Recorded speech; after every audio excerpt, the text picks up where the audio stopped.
Magandang araw po. I am Dr. Jimmy Varias Chang. I'm an ENT, head and neck surgeon, and a sleep doctor.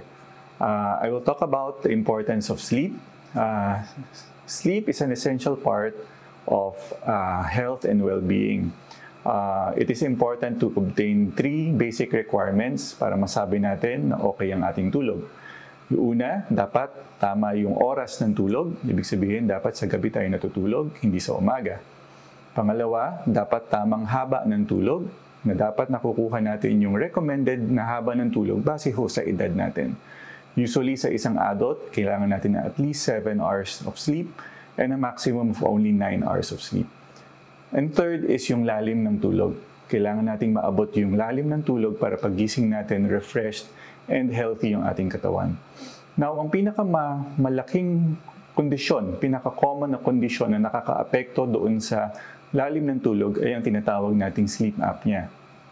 Ang sleep apnea, tumitigil yung paghinga ng pasyente habang natutulog. And ang common na simptomas nito ay ang malakas na paghihilik.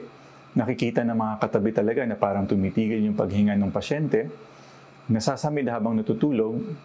Putol-putol yung tulog. Kailangan bumangon parati sa gabi para umihi.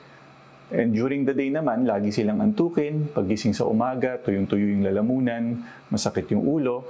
Affected yung concentration, yung memory ng pasyente, pati yung performance nila sa trabaho. And even yung mood nila. Doon lumalabas yung depression, anxiety, etc. No? Now, para ho matest, kung may ganung mga sintomas ho kayo, para matest kayo kung meron talaga kayong sleep apnea, kailangan ho magpunta sa ospital para magawa yung sleep study kung saan nakamonitor kayo buong gabi at titingnan namin kung nagbabago ho ba yung paghinga. And makikita namin bumabagsak yung oxygen, tumitigil yung paghinga, tapos malalaman natin kung paano na ho natin gagamutin. Okay? Again, importante ho yung pagtulog. Hindi siya pwedeng, ang tao hindi pwedeng mabuhay na walang tulog. And importante ma-attain yung 3 basic requirements, yung haba ng tulog, timing ng tulog, tsaka yung lalim ng tulog.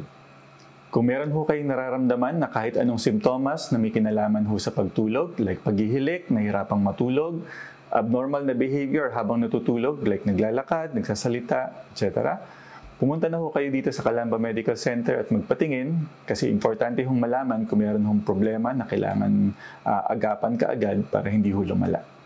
Salamat po.